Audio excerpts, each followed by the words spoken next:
Welcome to 3RR news. నేను సుధా. బులెటిన్ల ముందుగా headlines. Pamban వంతెన ప్రారంభానికి సిద్ధం.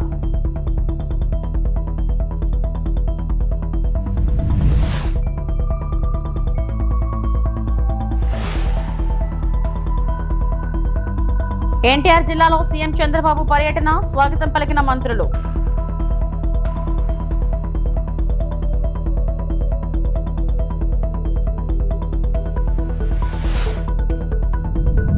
తిరుమల శ్రీవారి సేవలో దర్శకుడు నాగ్ అశ్విన్.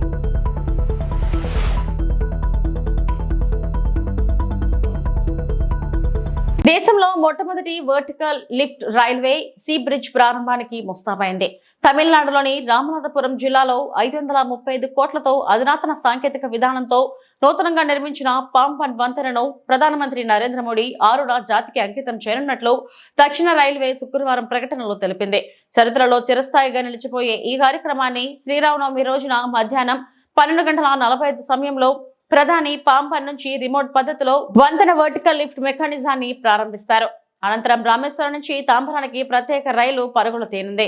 బహిరంగ సమావేశంలో పాల్గొని 8,300 కోట్ల విలువైన నేషనల్ హైవే ప్రాజెక్టులకు శంకుస్థాపన, పూర్తయిన పనులను ప్రారంభిస్తారు.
ఎన్టీఆర్ జిల్లా చంద్రలపాడు మండలం ముప్పాళ్లలో ముఖ్యమంత్రి చంద్రబాబు పర్యటిస్తున్నారు. అంబేద్కర్ గురుకుల పాఠశాలను సందర్శించారు. అక్కడ నిర్వహించిన బాబు జగజ్జీవన్ రామ్ జయంతి వేడుకల్లో పాల్గొని నివాళి అర్పించారు. P4 కార్యక్రమంలో భాగంగా బంగారు కుటుంబాలతో సీఎం చర్చించనున్నారు. అనంతరం పార్టీ నేతలతో భేటీ కానున్నారు. అంతకుముందు ముప్పాళ్లలో సీఎం కు హోంమంత్రి అనిత, మంత్రులు కొల్లు రవీంద్ర, సత్యకుమార్ యాదవ్, ప్రభుత్వ విప్ తంకిరాల సౌమ్య, ఎంపీ కేశినేని శివనాథ్ ఘనస్వాగతం పలికారు.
కుమారి కొత్తగా మొన్న అమ్మాయి నూకాలం సార్ నూకాలం మేడం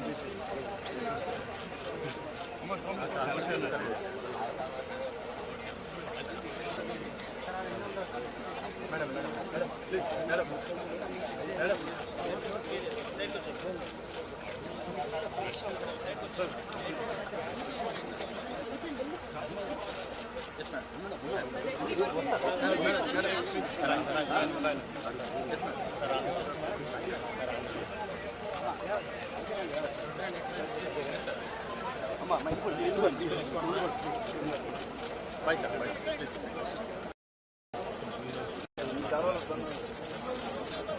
భారతదేశంలో మొట్టమొదటిసారిగా దీపం పెట్టిన పార్టీ తెలుగుదేశం పార్టీ.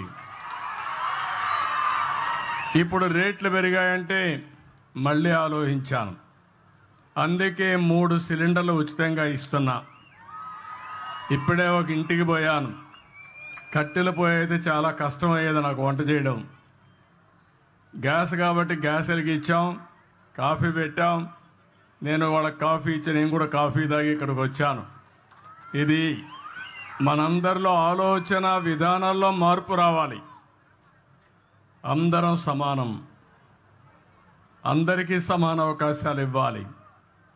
కొంతమంది సమాజంలో కొన్ని అవకాశాలు అందిపుచ్చుకొని పైకి వచ్చారు. మనతో పుట్టిన వాళ్ళు చాలామంది ఇంకా పేదరికంలో ఉన్నారు. ఇంకా కనీస స్టాండర్డ్స్, జీవన ప్రమాణాలు కనీసం లేకుండా బాధపడే పరిస్థితికి వచ్చారు. నేను అందుకనే ఈరోజు వచ్చింది ఒక వినూత్నమైన కార్యక్రమంతో మీ ముందుకు వచ్చాను. నేను ఇక్కడ 2 విధాలుగా మీరు చూస్తే, ఒకటి బంగారు కుటుంబాలు. ఇప్పుడే కలెక్టర్ గారు చెప్పారు, దగ్గర 41 మంది ఈ గ్రామంలో అందరికంటే తక్కువ ఆదాయం వచ్చే కుటుంబాలు. అంటే ఇవంతా కూడా 20 లక్షల కుటుంబాలని రాష్ట్రంలో ఎంపిక చేశాం. మీ ఊర్లో 41 చేశాం. అదే సమయంలో నేను ఆలోచించిన విధానం, అట్టడుగు నుండే 20%, పైనుండే 10%. ఇక్కడ కూర్చున్నాడు కొంతమంది మార్గదర్శులు ఉన్నారు. ఇప్పుడే మనోజ్ గారు అయితే అక్కడికి వచ్చినప్పుడు చూశాను. ఈరోజు వీళ్ళందరూ కూడా ఇక్కడ కూడా ఒక 5 మంది వచ్చారు. పశ్చిమ గోదావరి జిల్లా పాలకొల్లు నియోజకవర్గం పూలపల్లిలో 1,06,00,000తో జిన్నూరు ఛానల్ పంట కాలువపై 3 రోడ్ల నిర్మాణ పనులకు రాష్ట్ర జలవనరుల శాఖ మంత్రి రామానాయుడు శంకుస్థాపన చేశారు. ఆయా ప్రాంతాల్లో రైతులు పెద్ద ఎత్తున హర్షం వ్యక్తం చేస్తూ రామానాయుడుకు స్వాగతం పలికారు. కాలువ వెంబడి రైతులు కూటమి నాయకులతో కలిసి మంత్రి రామానాయుడు మోటార్ సైకిల్ పై పర్యటించారు.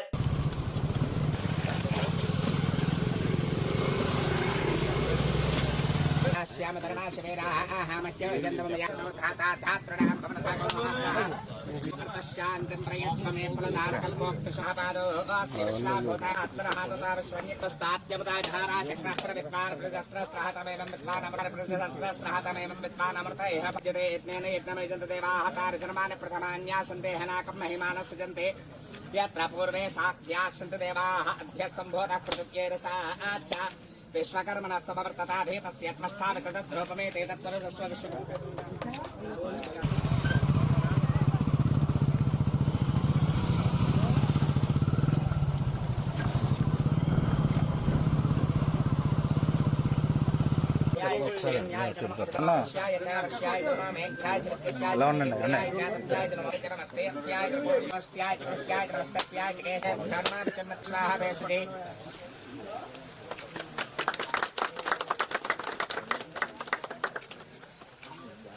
మరి దయవుంచి రైతాంగం కూడా ఆలోచన చేయండి.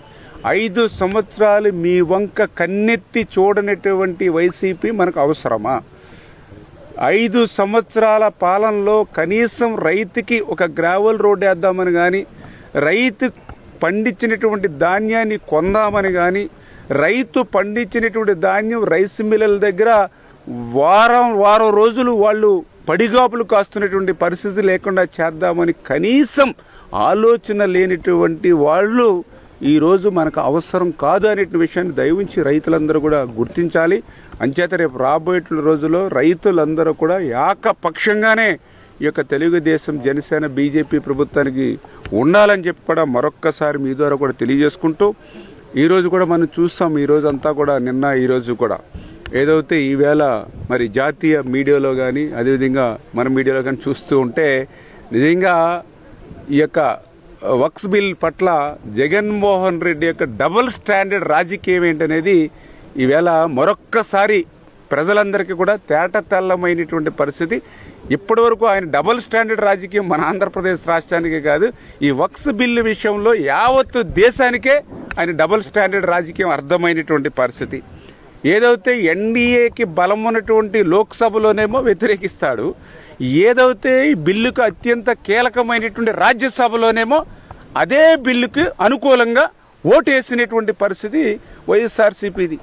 ఈవేళ జాతీయ మీడియా సంస్థలు కానీ మరి ఎవరైతే ఈ యొక్క ప్రెస్ ద్వారా పత్రికా ప్రముఖులు ఎవరు ఉంటారో అందరూ కూడా ముక్కు నీలేసుకునేటువంటి పరిస్థితి. రాజమహేంద్రవరం చారిత్రక నగరి రాజమహేంద్రవరం అద్భుత కళా ప్రదర్శనకు వేదికైంది. కళలు కళాకారులను ప్రోత్సహించాలనే ఉద్దేశంతో రాష్ట్ర సృజనాత్మక సాంస్కృతిక సమితి ఆధ్వర్యంలో తూర్పుగోదావరి జిల్లా రాజమహేంద్రవరంలో ఏర్పాటు చేసిన అమరావతి చిత్రకళా వీధి 100 మంది కళాకారులు ప్రతిభను ప్రదర్శించే వేదికగా నిలిచింది.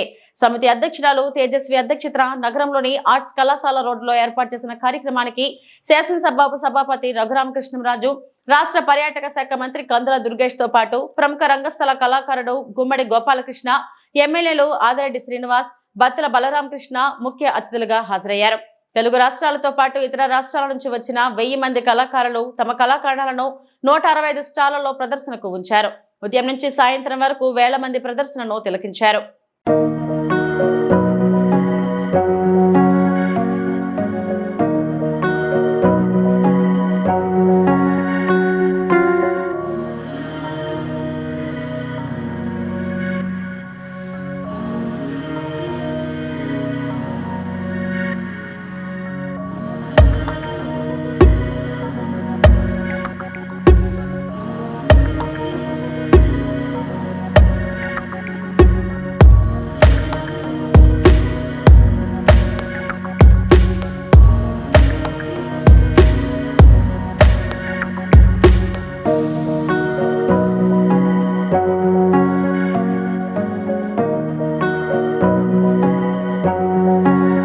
ఇది కళలకి ప్రోత్సహించేటువంటి ప్రభుత్వం అనేటువంటి మాటని మీకు తెలియజెప్పదలుచుకున్నాం.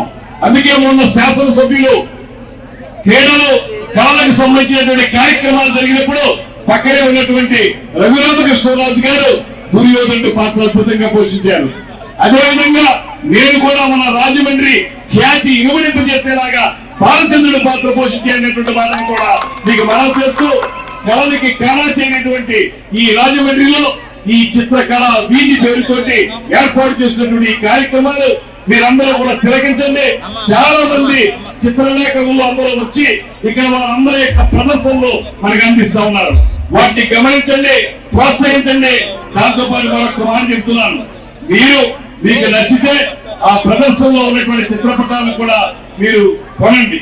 కొనడం ద్వారా ఆ ఆర్టిస్టులకి మనం అంతో ఇంతో చేయూతనిద్దామనేటువంటి మాటను కూడా మీ అందరికీ కూడా మనవి చేస్తూ ఒక మాట, పవన్ కళ్యాణ్ గారు నిన్న సాయంత్రం వరకు కూడా ఖచ్చితంగా రావాలనేటువంటి ఆలోచనతోనే ఉన్నారు. కొన్ని కారణాల వల్ల ఇవాళ మొత్తంగా విజయవాడలో అనేక కార్యక్రమాలు ఉండటం వల్ల వారు రాలేకపోయారు. కానీ ఆయన చెప్పింది ఒకటే ఒక్క మాట, నా మనసుకు నచ్చినటువంటి కార్యక్రమం జరుగుతూ ఉంది, ఆ కార్యక్రమాన్ని విజయవంతం చేయండి, నా మాటగా చెప్పండి, అక్కడున్న విద్యార్థులందరికీ చెప్పండి, దీన్ని ఉత్సాహంగా పాల్గొని ఉద్యమంగా విజయవంతం చేయమని వారు చెప్పడం జరిగింది. అదేవిధంగా మన ఎంపీ గారు పురంధేశ్వర్ గారు కూడా వారు పార్లమెంట్ ఉండడం వల్ల రాలేకపోయారు. వారు కూడా దీనికి శుభాకాంక్షలు తెలియజేశారు.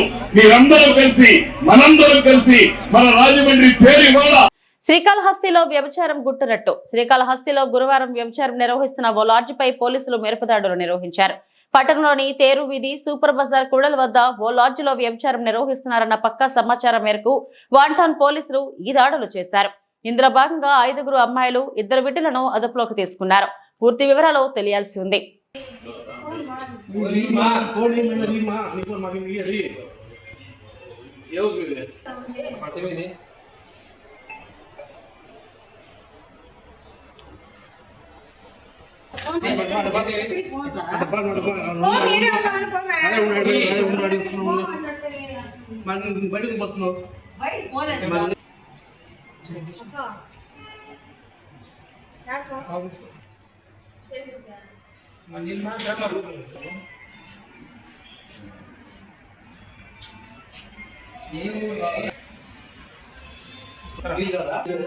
కడప జిల్లాలో రోడ్డు ప్రమాదం. వైఎస్ఆర్ కడప జిల్లా పాలంపల్లి వద్ద రోడ్డు ప్రమాదం కలకలం రేపింది.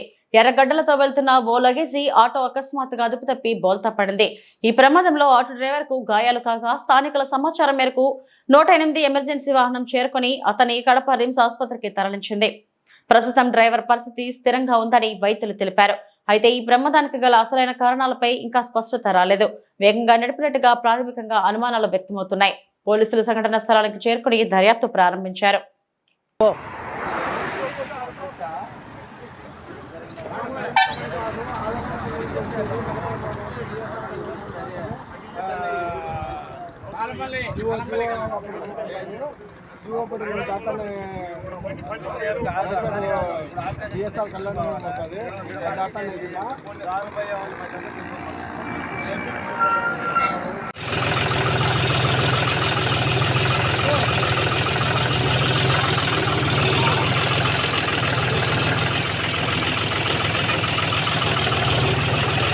ములుగు జిల్లా ప్రధాన ఆసుపత్రి సమావేశ మందిరంలో జిల్లాలో పనిచేస్తున్న జిల్లా వైద్య ఆరోగ్య శాఖ అధికారి, ప్రోగ్రామ్ ఆఫీసర్స్, మెడికల్ ఆఫీసర్స్, ప్రధాన ఆసుపత్రి సూపరింటెండెంట్, జిల్లా వైద్య నిపుణులు, మెడికల్ కాలేజ్ ప్రిన్సిపల్ సిబ్బందితో రాష్ట్ర పంచాయతీరాజ్, గ్రామీణాభివృద్ధి, గ్రామీణ నీటి సరఫరా, మహిళా శిశు సంక్షేమ శాఖ మంత్రి ధనసరి అనసూయ సీతక్క, జిల్లా కలెక్టర్ దివాకర టిఎస్, గ్రంథాలయ సంస్థ చైర్మన్ రవిచంద్రలతో కలిసి అత్యవసర సమావేశం ఏర్పాటు చేసి జిల్లాలో రోగులకు అందిస్తున్న వైద్యంపై పిహెచ్సిల వారీగా సమీక్ష సమావేశం నిర్వహించారు. ఈ సందర్భంగా మంత్రి సీతక్క మాట్లాడుతూ జనంతో మమేకమై ప్రజలు గుర్తించుకునేటట్లు ప్రేమ ఆప్యాయతలతో మెరుగైన వైద్య సేవలు అందించాలని, అప్పుడే సాధారణ ప్రజలకు వైద్య ఆరోగ్య శాఖ పట్ల నమ్మకం కలుగుతుందని, గ్రామీణ ప్రాంతాల ప్రజలు డాక్టర్లను దేవుళ్లుగా భావిస్తారని, ప్రాణాపాయ స్థితిలో ఉన్న వారికి వైద్య సేవలు అందిస్తున్న వైద్యులు దేవుళ్లతో సమానమని అన్నారు. కంటిన్యూషన్. ఎండాకాలంలో వచ్చే ఆరోగ్య సమస్యల పట్ల తీసుకునే జాగ్రత్తల పట్ల ఆరోగ్య శాఖ అవగాహన కార్యక్రమాలను చేయాలని, ఆరోగ్య సిబ్బందికి ఎప్పటికప్పుడు సమీక్షించుకోవాలని జిల్లా అధికారులను కోరారు. కార్యక్రమంలో జిల్లా వైద్య ఆరోగ్య శాఖ అధికారులు, ప్రాథమిక ఆరోగ్య కేంద్రాల వైద్య అధికారులు పాల్గొన్నారు. ములుగు జిల్లా హెడ్ క్వార్టర్ లో ఉన్నటువంటి హాస్పిటల్లో మరి జిల్లా వ్యాప్తంగా ఉన్నటువంటి 14 పిహెచ్సి డాక్టర్స్ తోటి, అదేవిధంగా డిఎంఎన్హెచ్ఓ గారు, ములుగు పట్టణంలో ఉన్నటువంటి ఏరియా హాస్పిటల్, జిల్లా హాస్పిటల్ కొంత డాక్టర్స్ అందరితో ఈ మీటింగ్ ఏర్పాటు చేసుకోవడం జరిగింది. రాబోయే ఎండాకాలంను దృష్టిలో పెట్టుకుని ప్రజలకు ఎక్కడికక్కడ అవేర్నెస్ ఇస్తూ మరి వాళ్ళకు కావాల్సినటువంటి ట్రీట్మెంట్ను కూడా అందుబాటులో ఉంచాలని మరి డాక్టర్లందరినీ కోరడం జరిగింది. అదేవిధంగా మెడికల్ కాలేజ్ కూడా చాలా బ్రహ్మాండంగా నడుస్తుంది. రాబోయే కాలంలో దానికి కూడా పూర్తి స్థాయిలో బిల్డింగ్ ఇన్ఫ్రాస్ట్రక్చర్ కూడా తీసుకొచ్చుకుంటాం. హాస్పిటల్లో కొన్ని విమర్శలు కూడా వచ్చినాయి. ఇక్కడ లోకల్ మన ఏరియా మన డిస్ట్రిక్ట్ హాస్పిటల్లో కొంతమంది స్టాఫ్ సరిగా స్పందించడం లేదని, దాని మీద కూడా మరి స్ట్రిక్ట్ గా మన సూపరింటెండెంట్ గారికి, అదేవిధంగా డిఎంఎన్హెచ్ఓ గారు, ఇతర డాక్టర్లకు కూడా చెప్పడం జరిగింది. ప్రతి ఒక్క డాక్టర్ పబ్లిక్ అందుబాటులో ఉండాలి, వాళ్ళను మంచిగా ప్రవర్తించి వాళ్ళ యొక్క జబ్బును తెలుసుకొని వాళ్లకు మంచి ట్రీట్మెంట్ ఇచ్చే విధంగా ఓపికతో డాక్టర్లందరూ సమయంతో వ్యవహరించాలని కూడా కోరడం జరిగింది. కాబట్టి ఇంకా జిల్లాలో ఇప్పుడు ఎండాకాలంలో మరి డీహైడ్రేషన్ కానీ, తర్వాత వడదెబ్బ తగలడము, లేదా ఉపాధి హామీ పనులకు పోతున్నారు, అక్కడ కూడా ఇబ్బందికరమైన పరిస్థితులు ఉంటాయి. కాబట్టి అక్కడంతా కూడా టెంటు, మంచినీళ్లు, అదేవిధంగా మెడికల్ కిట్స్ ఇవన్నీ కూడా ఏర్పాటు చేస్తాం. అవసరమైతే ఏఎన్ఎంలు కానీ, డాక్టర్స్ కానీ 100 రోజుల పనికాడ కూడా వెళ్లి వాళ్లకు మరి ట్రీట్మెంట్ ఇవ్వడం, అవేర్నెస్ కూడా ఇవ్వడం, మరి జబ్బు అంటే ఎండదెబ్బకు గురి కాకుండా, వడదెబ్బకు గురి కాకుండా కూడా వాళ్లకు ఒక అవగాహన కల్పించాలని కూడా చెప్పడం జరిగింది. అదే కాకుండా 30 సంవత్సరాల క్రితం, దాదాపుగా 25 నుంచి 30 సంవత్సరాల క్రితం మన జిల్లాలో ప్రైమరీ హెల్త్ సెంటర్స్ నిర్మాణమైనవి. అవి చాలా కూడా శిథిలావస్థలో ఉన్నాయి. మరి కంపౌండ్ వాల్స్ లేవు, బిల్డింగ్స్ కారిపోతున్నాయి, సరిగ్గా లేక ఇబ్బంది పడుతూ ఉన్నారు. వాటన్నింటినీ కూడా కొత్త బిల్డింగ్లను ఏర్పాటు చేయడం కోసం అవన్నీ కూడా ప్రపోజల్స్ అడగడం జరిగింది. అవి కూడా తొందరలోనే తీసుకుంటాం. కొంత అక్కడక్కడ స్టాఫ్ కూడా తక్కువ ఉంది. అవన్నీ కూడా డీటెయిల్డ్ గా తీసుకొని తొందరలోనే మా సోదరుడు దామోదర రాజ నరసింహ గారి హెల్త్ మినిస్టర్ గారికి కూడా మన జిల్లాలో ఉన్నటువంటి మరి హెల్త్ కు సంబంధించినటువంటి సమస్యలు, స్టాఫ్ గానీ, అదేవిధంగా బిల్డింగ్స్ గానీ, ఇంకా కొన్ని ఇన్ఫ్రాస్ట్రక్చర్ ఎక్విప్మెంట్స్ ఏదైతే మెడికల్ సంబంధించినవి కావాల్సినటువంటి పరికరాలు ఉన్నాయో వాటి కోసం కూడా వారిని కలవడం జరుగుతుంది. మెడికల్ కాలేజీని కూడా తొందరలోనే మరి మంచి బిల్డింగ్స్ కూడా నిర్మాణం కోసం నిధులను కూడా అదనంగా కోరి వాటిని కూడా సాధించుకోవడం జరుగుతుంది. అవన్నీ కూడా రివ్యూ చేయడం కోసం ఈ రోజు ఇక్కడ మీటింగ్ ఏర్పాటు చేసుకోవడం జరిగింది. అందరికీ నమస్కారం. మదనపల్లి పట్టణంలోని మీనాక్షి ఆసుపత్రిలో చికిత్స పొందుతున్న రాజంపేట పార్లమెంట్ ఐటీడీపీ ఉపాధ్యక్షుడు, మదనపల్లి 14వ బూత్ ఇన్ఛార్జ్ వెలుపుల వెంకటేష్ ను పరామర్శించిన తెలుగుదేశం పార్టీ రాష్ట్ర ప్రధాన కార్యదర్శి మరియు ఐటీడీపీ అధ్యక్షులు చింతకాయల విజయ్. వెంకటేష్ ఆరోగ్య పరిస్థితి గురించి డాక్టర్ మల్లికార్జున్ గారిని అడిగి తెలుసుకున్నారు. అనంతరం వెంకటేష్ కుటుంబ సభ్యులను ఓదార్చి వైద్య ఖర్చుల నిమిత్తం ₹1,00,000 అందించారు.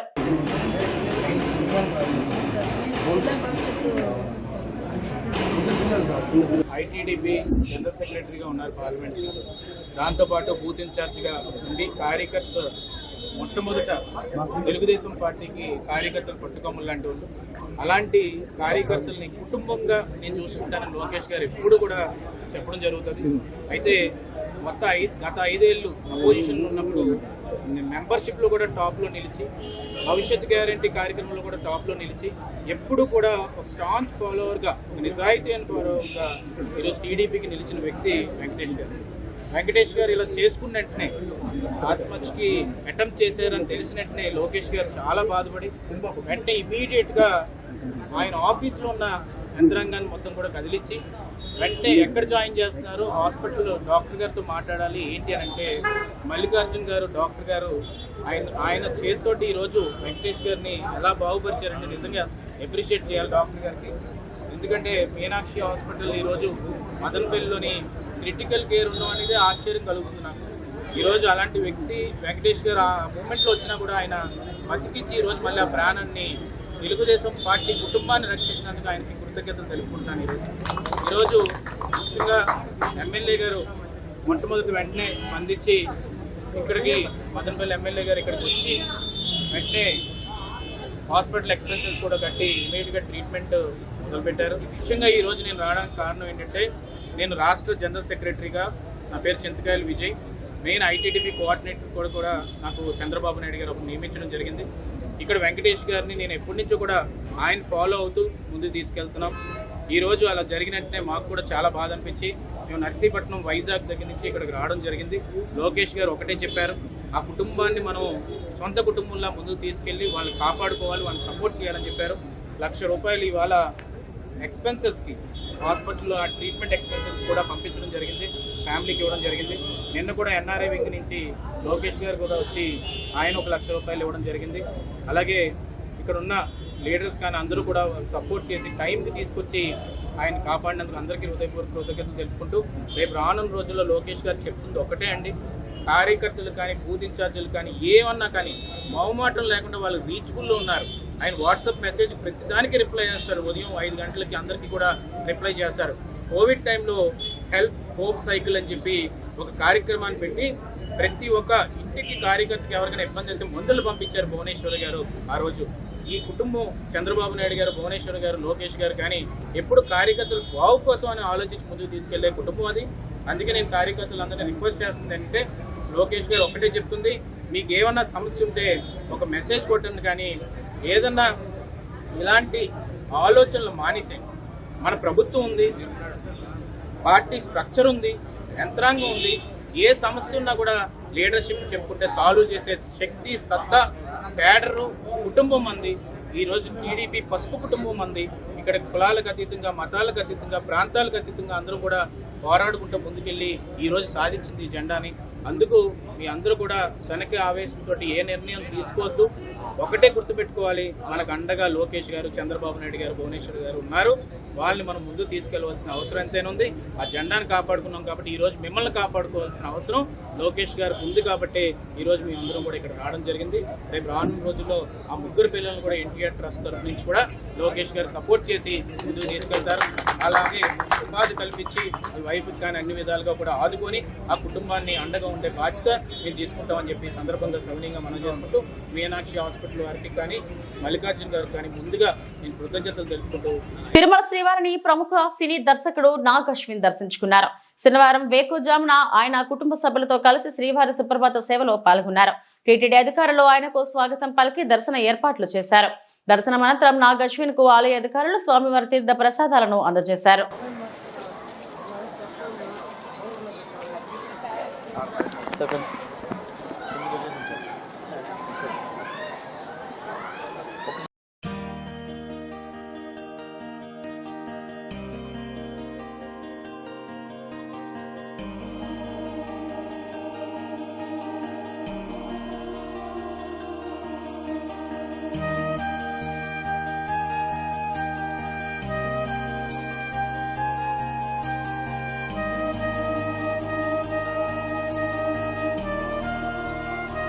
ఫ్యామిలీ తోటి తిరుమల వచ్చాము. దర్శనం చాలా బాగా జరిగింది. వాతావరణం కూడా చాలా బాగుంది. నిన్న వాన పడింది కాబట్టి సో అంతే అండి. జస్ట్ అందరికీ, మాకు ఫిల్మ్ ఇండస్ట్రీకి, జనరల్కి అందరికీ మంచి రోజులు ఉండాలని కోరుకున్నా. అంతే. కలికినాయి, ఇంకా టైం పడుతుంది. Thank you.